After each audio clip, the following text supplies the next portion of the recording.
بسم اللہ الرحمن الرحیم۔ السلام علیکم ورحمۃ اللہ وبرکاتہ۔ اہلاً و سہلاً۔ اقرا معہد الحافظات پشاور شار ورسک۔ آج تفسیر میں ہم سبق نمبر 2 پڑھیں گے۔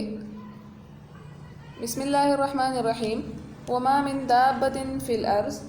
اور زمین پر کوئی چلنے والا نہیں ہے، الا علی اللہ رزقها، مگر اللہ پر اس کی روزی ہے۔ وَيَعْلَمُ مُسْتَقَرَّهَا، اور وہ جانتا ہے اس کے ٹھہرنے کی جگہ، وَمُسْتَوْدَعَهَا، اور اس کے سونپنے کی جگہ، كُلٌّ فِي كِتَابٍ مُبِينٍ، سب کچھ واضح کتاب میں موجود ہے۔ وَهُوَ الَّذِي، اور اللہ وہ ذات ہے، خَلَقَ السَّمَاوَاتِ وَالْأَرْضَ، جس نے پیدا کیا آسمانوں کو اور زمین کو، فِي سِتَّةِ أَيَّامٍ 6 دنوں میں، وَكَانَ عَرْشُهُ عَلَى الْمَاءِ، اور اس کا تخت، اس کا عرش پانی پر تھا، لِيَبْلُوَكُمْ أَيُّكُمْ أَحْسَنُ عَمَلًا، تاکہ وہ تمہیں آزمائے، أَيُّكُمْ، کہ تم میں سے کون ہے، أَحْسَنُ عَمَلًا، بہترین عمل کے اعتبار سے۔ وَلَئِنْ قُلْتَ، اور اگر آپ کہیں، إِنَّكُمْ مَبْعُوثُونَ، کہ تم اٹھائے جاؤ گے، مِن بَعْدِ الْمَوْتِ، مرنے کے بعد، لَيَقُولَنَّ الَّذِينَ كَفَرُوا، تو ضرور کہیں گے وہ لوگ جنہوں نے انکار کیا، إِنْ هَذَا، کہ نہیں ہے یہ، إِلَّا سِحْرٌ مُبِينٌ، مگر واضح جادو ہے۔ وَلَئِنْ أَخَّرْنَا، اور اگر ہم پیچھے ہٹا دیں، مؤخر کر دیں، عَنْهُمُ الْعَذَابَ، ان سے عذاب، إِلَىٰ أُمَّةٍ مَّعْدُودَةٍ، ایک معلوم مدت تک، لَيَقُولُنَّ، تو ضرور وہ کہیں گے، مَا يَحْبِسُهُ، کہ کس چیز نے اس کو روکا ہے۔ أَلَا، خبردار، يَوْمَ يَأْتِيهِمْ، جس دن وہ عذاب ان پر آئے گا، لَيْسَ مَصْرُوفًا عَنْهُمْ، تو ان سے ہٹایا نہیں جائے گا یا پھیرا نہیں جائے گا، وَحَاقَ بِهِمْ، اور گھیر لے گا ان کو، مَا كَانُوا بِهِ يَسْتَهْزِئُونَ، جس کا یہ مذاق اڑاتے تھے۔ اب اس کی تفسیر کرتے ہیں۔ وَمَا مِن دَابَّةٍ فِي الْأَرْضِ، اور زمین پر کوئی جاندار چوپایا نہیں ہے مگر اللہ کے ذمے اس کی روزی ہے۔ یعنی اس سے پیچھے جو آیت تھی اس میں اللہ تعالیٰ کے علم کی وسعت بیان ہوئی تھی کہ اللہ تعالیٰ کا علم محیط ہے، ہر چیز کا احاطہ کیے ہوئے ہے۔ تو اس آیت میں بھی اس کا تکملہ ہے، یعنی زمین پر چلنے والا ہر جاندار کہ جسے رزق کی ضرورت ہو تو اس کو رزق پہنچانا، اس کی روزی اس کو پہنچانا، یہ اللہ تعالیٰ نے اپنے فضل سے اپنے ذمے لیا ہے کہ جس قدر جتنی روزی انسان کی ضرورت ہے، انسان کے لیے ضروری ہے، تو وہ اس کو پہنچ کر رہے گی۔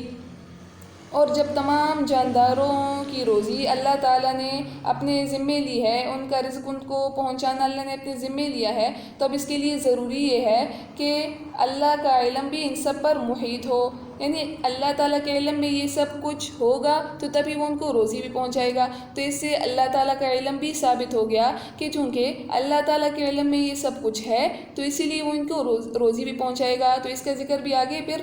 آ رہا ہے۔ اب وما من دابۃ، دابہ ہر اس جاندار کو کہا جاتا ہے، ہر اس چلنے والے کو کہا جاتا ہے کہ جو زمین پر چلے۔ اب اس میں پرندے بھی آ جاتے ہیں کیونکہ پرندوں کا ٹھکانہ بھی زمین ہی پر ہوتا ہے۔ بحری جانور اور انسان سب اس دابہ میں داخل ہے اور سب کو روزی رزق پہنچانے کا ذمہ اللہ تعالیٰ نے لیا ہے۔ الا علی اللہ رزقها، مگر اللہ کے ذمے اس کا رزق ہے۔ یہاں پہ علی اللہ، علی کا لفظ استعمال ہوا ہے اور علی لزوم کے لیے آتا ہے، یعنی کسی چیز کو خود پر لازم کرنے کے لیے علی کا استعمال ہوتا ہے۔ تو اللہ تعالیٰ نے اپنے فضل سے رزق دینے کا جو وعدہ کیا ہے خود پر اس کو لازم کیا ہے، اگرچہ اللہ تعالیٰ پر کوئی چیز لازم نہیں ہے لیکن یہ اللہ نے اپنے فضل سے اپنے ذمے لیا ہے، یہ وعدہ کیا ہے اور کہ وہ تمام لوگوں کو رزق پہنچائے گا۔ اور اللہ تعالیٰ اپنے وعدے میں، اللہ سے اپنے وعدے میں اس وعدے کی خلاف ورزی کا کوئی احتمال نہیں ہے، کوئی امکان نہیں ہے۔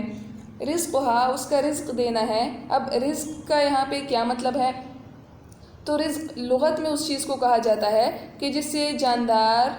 اپنی غذا حاصل کرے اور جس کے ذریعے سے انسان کی، جاندار کی روح کی بقا ہو اور اس کے جسم کی بڑھوتری ہوتی ہو۔ یعنی یہاں پہ رزق کا لفظ عام ہے، ضروری نہیں ہے کہ جس کا رزق ہے تو وہ اس کا مالک بھی ہو، کیونکہ جانوروں کو بھی رزق دیا جاتا ہے لیکن وہ اس کے مالک نہیں ہوتے۔ تو یہاں پہ رزق میں تمام چیزیں آ جاتی ہیں کہ انسان کے کھانے پینے کے لیے ضرورت کے لیے، یا اسی طرح جانوروں اور جاندار بھی ہیں، تو تمام جانداروں کے رزق کا ذمہ اللہ تعالیٰ نے لیا ہے۔ پھر یہاں پہ ایک سوال پیدا ہوتا ہے، ایک سوال اٹھتا ہے کہ جب ہر جاندار کا رزق کا ذمہ اللہ تعالیٰ نے لیا ہے، تو پھر اکثر اوقات ایسے واقعات کیوں پیش آتے ہیں کہ بہت سے جانور یا انسان کھانا نہ ملنے پر یا غذا نہ ملنے پر بھوک سے مر جاتے ہیں؟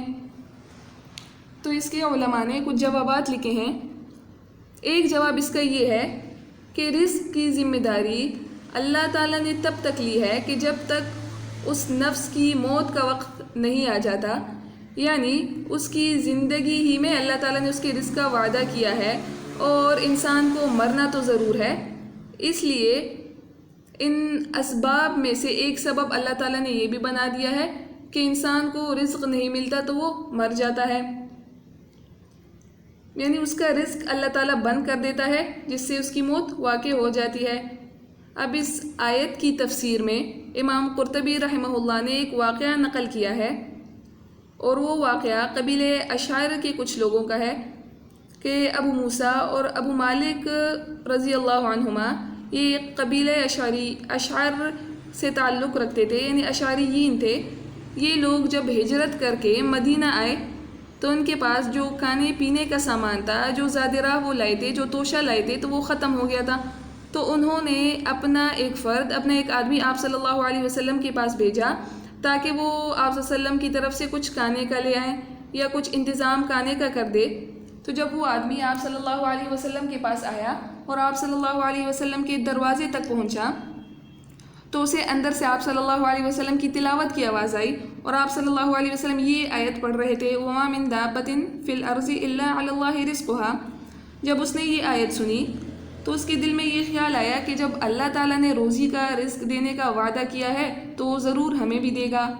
اسی خیال سے وہ شخص واپس آ گئے اور آپ صلی اللہ علیہ وسلم کو کچھ نہیں بتایا۔ وہ اپنے ساتھیوں کے پاس جب واپس آیا تو اس نے اپنے ساتھیوں سے کہا کہ تم خوش ہو جاؤ، اللہ تعالیٰ کی مدد تمہاری طرف آ رہی ہے۔ اس کے ساتھیوں نے یہ سمجھا کہ اس نے آپ صلی اللہ علیہ وسلم کو اپنی حالت بتا دی ہے اور آپ صلی اللہ علیہ وسلم کھانے کا انتظام کر دیں گے، چنانچہ وہ بیٹھ گئے۔ جب وہ بیٹھے تو اسی وقت ایک آدمی ایک بڑا پیالہ لے کر آیا کہ جس میں گوشت اور روٹی سے وہ برتن بھرا ہوا تھا، وہ لائے اور ان کے سامنے رکھ دیا۔ یہ لوگ کھانا کھانے بیٹھ گئے۔ تمام لوگوں نے خوب شکم سیر ہو کر خوب پیٹ بھر کر کھایا، اور اس کے بعد بھی کھانا بچ گیا تھا۔ تو انہوں نے یہ مناسب سمجھا کہ یہ کھانا آپ صلی اللہ علیہ وسلم کے پاس واپس بھیج دیں تاکہ آپ صلی اللہ علیہ وسلم ضرورت کے مطابق اس کو خرچ کر دیں، فقراء میں اس کو تقسیم کر دیں۔ تو دو آدمیوں کو یہ کھانا دے کر آپ صلی اللہ علیہ وسلم کے پاس بھیج دیا۔ جب وہ دونوں آپ صلی اللہ علیہ وسلم کے پاس گئے تو اس کے بعد وہ تمام لوگ جو پیچھے قبیلہ اشعر کے لوگ تھے وہ لوگ بھی آپ صلی اللہ علیہ وسلم کے پاس آئے، اور جب خدمت میں حاضر ہوئے تو آپ صلی اللہ علیہ وسلم سے کہا کہ آپ کا جو بھیجا ہوا کھانا تھا وہ بہت لذیذ تھا۔ آپ صلی اللہ علیہ وسلم نے ان سے فرمایا کہ میں نے تو کوئی کھانا نہیں بھیجا۔ تب انہوں نے اپنا پورا واقعہ بیان کیا کہ ہمارا زادرہ توشہ ختم ہو گیا تھا تو ہم نے اپنے فلاں آدمی کو آپ کے پاس بھیجا تھا، اور جب وہ آیا تو اس نے ہمیں ایسا جواب دیا تھا، پھر اس کے بعد کھانا بھی حاضر ہو گیا تھا۔ تو جب یہ بات آپ صلی اللہ علیہ وسلم نے سنی تو آپ صلی اللہ علیہ وسلم نے فرمایا کہ کھانا میں نے نہیں بلکہ اس ذات نے بھیجا ہے کہ جس نے ہر جاندار کی روزی کا، ہر جاندار کے رزق کا ذمہ لیا ہے۔ اب آگے وَيَعْلَمُ مُسْتَقَرَّهَا وَمُسْتَوْدَعَهَا کہ وہ جانتا ہے اس کے مستقر کو، ہر جاندار کے مستقر کو، اور اس کے مستودع یعنی رخصت ہونے کی جگہ، سونپنے کی جگہ کو وہ جانتا ہے۔ یعنی جب اللہ تعالیٰ نے ہر چیز کے ہر جاندار کے رزق کا یا اس کی روزی کا ذمہ لیا ہے تو اب اللہ کو اس کے بارے میں علم بھی ہوگا کہ وہ رہتا کہاں ہے، ہوتا کہاں ہے، تاکہ اسی جگہ اس کو وہ رزق پہنچا دیا جائے۔ تو اب یہاں پہ آگے اسی کا ذکر ہے کہ یعلم مستقرها ومستودعها۔ تو اب مستقر اور مستودع کا مطلب کیا ہے؟ تو لغوی معنی کے اعتبار سے مستقر اس جگہ کو کہا جاتا ہے کہ جہاں کسی شخص کا، کسی فرد کا مستقل قیام ہو، مستقلاً وہ وہاں پہ رہتا ہو، اور مستودع اس جگہ کو کہا جاتا ہے کہ جہاں کسی ضرورت کی وجہ سے انسان گیا ہو، یعنی عارضی طور پر وہ اس کا ٹھکانہ ہو۔ لیکن اب اس آیت میں اس سے مراد کیا ہے؟ تو اس میں مختلف اقوال ہیں۔ پہلا قول یہ ہے کہ مستقر سے جنت اور جہنم مراد ہے، یعنی وہ ہمیشہ رہنے کی جگہ ہے، جو جہنمی ہے وہ جہنم میں رہیں گے، تو اللہ تعالیٰ کو وہ بھی معلوم ہے کہ جہنم میں کون جانے والا ہے، یا جو جنتی ہے اس کے بارے میں بھی اللہ تعالیٰ کو علم ہے۔ اور جنت اور جہنم کو قرآن میں دوسری جگہ بھی مستقر کہا گیا ہے، یعنی جنت کے لیے حسنت مستقرن کہا گیا ہے، اور اسی طرح جہنم کے لیے ساعت مستقرن برا ٹھکانہ ہے، تو یہ کہا گیا ہے۔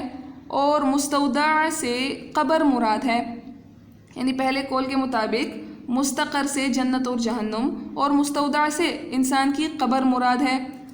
اب یہاں پر پیچھے جو وما من دابہ ہے اس میں تو دنیاوی زندگی کا بیان تھا کہ دنیا میں اللہ تعالیٰ نے رزق کا ذمہ لیا ہے، اور یہاں پہ یعلم مستقرہا و مستودعہا میں برزخ کا اور آخرت کا بیان ہو گیا۔ یہ مستقر اور مستودع میں پہلا قول ہے۔ دوسرا قول جو ابن کثیر رحمہ اللہ کا ہے، وہ فرماتے ہیں کہ مستقر سے مراد کہ زمین میں انسان جہاں تک چلتا پھرتا ہے تو اس کو مستقر کہا جاتا ہے، اور پھر جس ٹھکانے پر آ کر وہ ٹھہرتا ہے تو اس کو مستودع کہا جاتا ہے۔ تیسرا قول ابن عباس رضی اللہ عنہ کا ہے، وہ فرماتے ہیں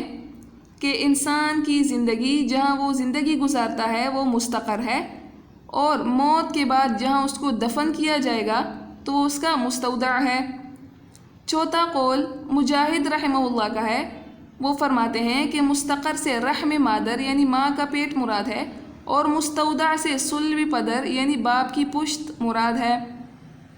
اور پانچواں قول عطا رحمہ اللہ کا ہے، ان کا قول چوتھے قول کے برعکس ہے، یعنی مستقر سے صلب پدر باپ کی پشت مراد ہے، اور مستودع سے رحم مادر یعنی ماں کا پیٹ مراد ہے۔ آگے کلن فی کتاب مبین، سب کچھ واضح کتاب میں موجود ہے۔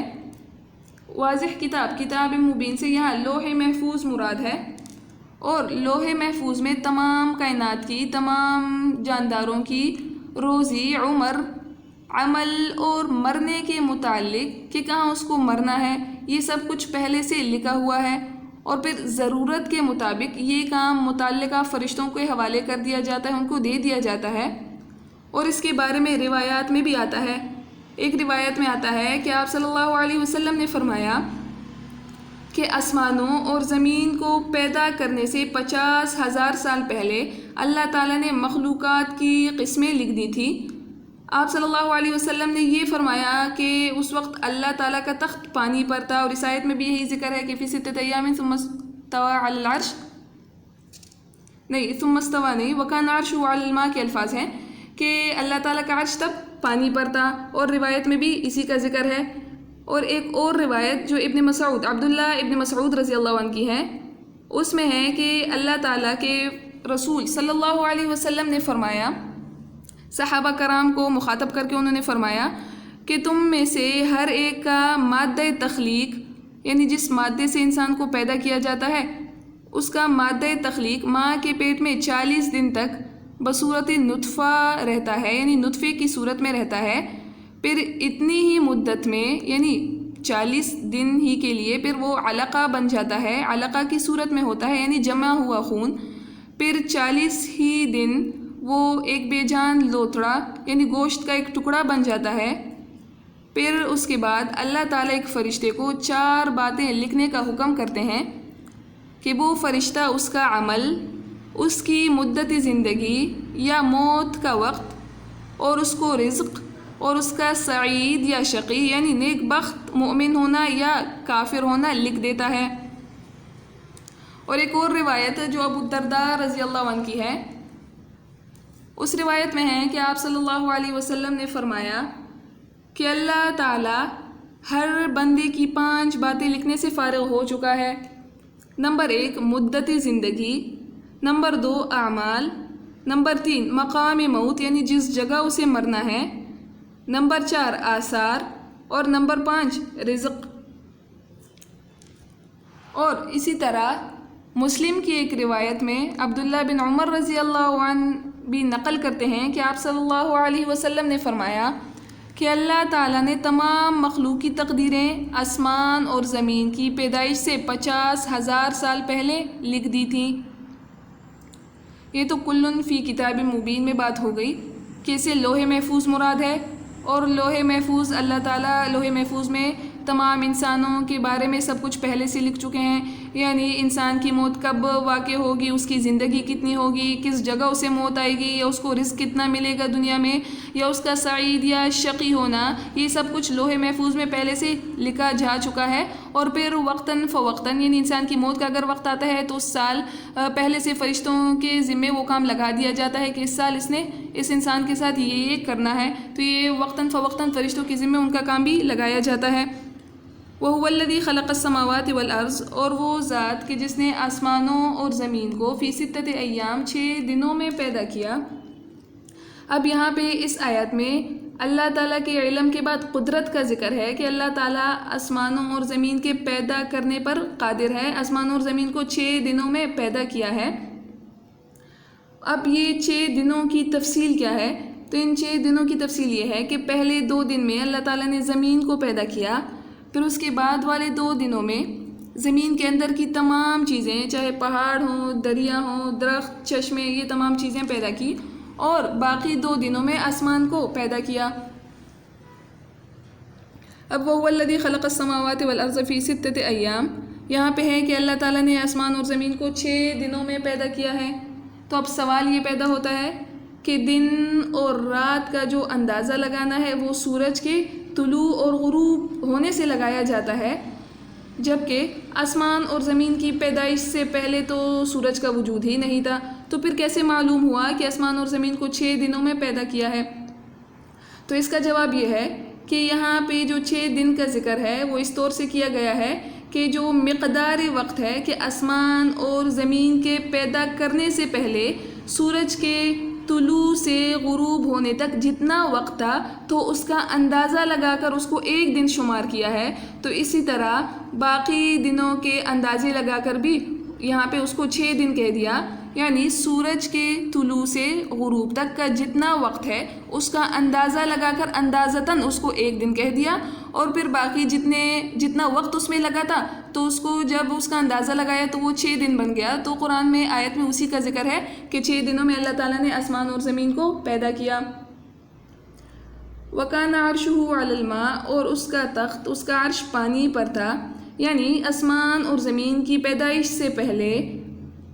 عرش کو پیدا کیا گیا تھا، پانی کو پیدا کیا گیا تھا، اور پانی پر اللہ تعالیٰ کا عرش موجود تھا، اور پانی کو اس لیے پہلے پیدا کیا تھا کہ وہ دوسری اشیاء کا مادہ حیات بننے والا تھا، یعنی دوسری اشیاء کو پانی ہی کے ذریعے زندگی بخشنی تھی، کیونکہ قرآن میں ایک دوسری جگہ آیا ہے وَجَعَلْنَا مِنَ الْمَاءِ كُلَّ شَيْءٍ حَيٍّ، کہ ہم نے پانی سے ہر چیز کو زندہ کر دیا ہے، تو اسی لیے اللہ تعالیٰ نے پہلے پانی کو پیدا کیا تھا اور پھر آگے باقی چیزیں پیدا کی، اور پانی کے اوپر اللہ تعالیٰ کا تخت یا اللہ تعالیٰ کا عرش موجود تھا۔ تو اب جیسے آسمانوں کے اوپر اللہ تعالیٰ کا عرش موجود ہے تو اسی طرح پہلے پانی کے اوپر اللہ تعالیٰ کا عرش تھا۔ پھر جو اللہ تعالیٰ نے یہ تمام چیزیں پیدا کی ہیں تو ان کی ترتیب کیا ہے، یعنی پہلے اللہ نے کس چیز کو پیدا کیا، اس کے بعد کس چیز کو پیدا کیا۔ تو اب یہاں پہ ہے کہ اللہ تعالیٰ کو چونکہ ہر چیز کے پیدا کرنے پر قدرت ہے اور تمام چیزوں کو اللہ تعالیٰ نے پیدا بھی کیا ہے، اب یہاں پہ آسمان اور زمین کو جو 6 دنوں میں پیدا کیا ہے تو اس میں بھی ایک حکمت ہے۔ اللہ تعالیٰ ایک کن سے تمام چیزیں پیدا کر سکتا تھا، یعنی کن فیکون کہہ کر وہ چیزیں پیدا ہو جاتی، لیکن جو 6 دن لگائے ہیں تو یہ انسان کو ایک سبق دینے کے لیے ہے کہ اگر کوئی بڑا کام انسان نے کرنا ہو تو ضروری نہیں ہے کہ وہ فوراً اس کو کر دے، بلکہ تحمل سے، آرام سے، درجہ بدرجہ وہ کام انسان کر لے۔ اب ترتیب کیا ہے؟ تو ترتیب یہ ہے کہ پہلے اللہ تعالیٰ کا عرش پانی پر تھا، اور حدیث میں بھی ہے کہ اللہ تعالیٰ نے سب سے پہلے پانی کو پیدا کیا اور پھر عرش کو پیدا کیا، پھر اس کے بعد قلم کو، پھر لوح محفوظ کو، اور پھر 50,000 سال بعد آسمان اور زمین پیدا کیے۔ اللہ تعالیٰ نے پہلے پانی کو پیدا کیا، پھر اس کے بعد عرش کو پیدا کیا، یعنی عرش پانی پر تھا، پھر اس کے بعد قلم کو، پھر لوح محفوظ کو، اور پھر اس کے 50,000 سال بعد آسمان اور زمین کو پیدا کیا۔ اسی طرح عمران بن حسین رضی اللہ عنہ کا حدیث میں بھی آتا ہے کہ کان اللہ ولم یکن شیء غیرہ، کہ اللہ تعالیٰ موجود تھے اور اس کے علاوہ کوئی اور چیز موجود نہیں تھی، یعنی ایک ایسا وقت بھی تھا کہ صرف اللہ تعالیٰ کی ذات موجود تھی اور اس کے علاوہ کوئی اور چیز موجود ہی نہیں تھی۔ لِيَبْلُوَكُمْ أَيُّكُمْ أَحْسَنُ عَمَلًا، تاکہ وہ تمہیں آزمائے کہ تم میں سے کون زیادہ اچھا عمل کرتا ہے۔ اب اس آیت میں انسان کے یا اس کائنات کے نظام کے پیدا کرنے کا مقصد بتا دیا کہ ان تمام چیزوں، ان تمام مخلوقات کو پیدا کرنے کا مقصد یہ ہے کہ تمہارا امتحان کیا جائے، تمہاری آزمائش کی جائے کہ تم میں سے کون زیادہ اچھے عمل والا ہے۔ یہاں پہ یہ نہیں کہا کہ کون زیادہ عمل کرنے والا ہے، بلکہ احسن کا لفظ لائیں کہ کون اچھا عمل کرنے والا ہے، عمل کے اعتبار سے کون زیادہ اچھا ہے۔ تو اس سے یہ بات معلوم ہوئی کہ اگر کوئی زیادہ عمل کرتا ہے لیکن اس میں اخلاص نہیں ہے، اخلاصی نیت اس میں موجود نہیں ہے، اور کوئی دوسرا ہے اور وہ عمل کم کرتا ہے لیکن اخلاص اس میں زیادہ ہے، تو عمل کس کا بہتر ہوگا کہ جو کم کرتا ہے لیکن اس میں اخلاص ہے۔ جیسے کہ ایک حدیث میں آتا بھی ہے کہ احب الاعمال الی اللہ ادومها وان قل، اس میں تو ہمیشگی کا ذکر ہے کہ جو کام انسان ہمیشہ کرتا ہو لیکن اگرچہ کہ وہ کم بھی ہو تو وہ اس شخص کے مقابلے میں زیادہ بہتر ہے کہ جو عمل زیادہ کرتا ہو لیکن کبھی کرتا ہو کبھی نہ کرتا ہو۔ تو یہاں پہ بھی آیت میں بتا دیا تاکہ وہ تمہیں آزمائے، یعنی انسان کو پیدا کرنے کا مقصد کیا ہے؟ تاکہ وہ تمہیں آزمائے، تمہارا امتحان کرے کہ کون زیادہ اچھا عمل کرتا ہے۔ وَلَئِن قُلْتَ إِنَّكُمْ مَبْعُوثُونَ، اور اگر آپ کہیں کہ بے شک تم موت کے بعد دوبارہ اٹھائے جاؤ گے، تو ضرور کافر لوگ کہیں گے کہ یہ تو کھلا جادو ہے۔ یعنی پیچھے جب ذکر ہو گیا کہ دنیا ایک امتحان کی جگہ ہے، آزمائش کی جگہ ہے، تو اس کے لیے ضروری یہ ہے کہ اس امتحان کے بعد اس امتحان کا نتیجہ بھی نکلے، امتحان کا نتیجہ بھی سامنے آئے۔ جو شاکرین ہیں، مؤمنین ہیں، ان کو اپنا اچھا بدلہ ملے، اور جو کافرین ہیں، منکرین ہیں، تو ان کو اپنے برے عمل کا بدلہ ملے۔ تو اس لیے یہاں پہ لیبلوکم ایکم احسن عملا کے بعد بعث بعد الموت کا بھی ذکر کر دیا۔ یعنی کفار مکہ کو یہ یقین نہیں تھا کہ موت کے بعد وہ دوبارہ زندہ اٹھائے جائیں گے اور اپنے اعمال کی وہ سزا بھگتیں گے، ان کو سزا ملے گی، عذاب دیا جائے گا۔ تو اس لیے یہاں پہ اس کو بھی ذکر کر دیا کہ وہ جب کبھی قرآن میں یا آپ صلی اللہ علیہ وسلم کی زبانی بعث بعد الموت کا تذکرہ سنتے تو وہ کہتے کہ یہ تو ان ھذا الا سحر مبین، کھلا جادو ہے، واضح جادو ہے، اور یہ جادو ہم پر اثر نہیں کرنے والا۔ وَلَئِنْ أَخَّرْنَا عَنْهُمُ الْعَذَابَ، اور اگر ہم ہٹا دیں، پیچھے کر دیں ان سے عذاب، یعنی دنیا کی زندگی میں، الی امت معدودہ، ایک مقررہ وقت تک، مراد اس سے دنیا کی زندگی ہے کہ اگر ہم ان کفار کو دنیا میں ان کی شرارتوں پر، ان کے برے اعمال پر، ان کے انکار پر، تکذیب پر اگر ہم عذاب نہیں دیتے، مؤخر کرتے ہیں کسی حکمت کی وجہ سے، تو لَيَقُولُنَّ مَا يَحْبِسُ، تو وہ کہتے ہیں کہ کس چیز نے اس کو روکا، یعنی اگر تم اپنے قول میں سچے ہو تو پھر ہم پر عذاب کیوں نہیں آ جاتا، فوراً وہ عذاب کا مطالبہ کرنے لگتے۔ تو الا یوم یأتیہم لیس مصروفا عنہم، جس دن وہ عذاب ان پر آئے گا تو ان سے نہیں پھیرا جائے گا۔ وحاق بہم ما کانوا بہ یستہزئون، جس کا وہ مذاق اڑاتے تھے، جس عذاب کو وہ ہلکا خیال کرتے تھے، ناممکن اور بعید محال خیال کرتے تھے، تو وہ ان کو گھیر لے گا۔ صدق اللہ العظیم۔ آپ یہ سبق اپنے پاس کاپیوں میں نوٹ کر لیں اور یاد بھی کر لیں۔ وآخر دعوانا ان الحمد للہ رب العالمین۔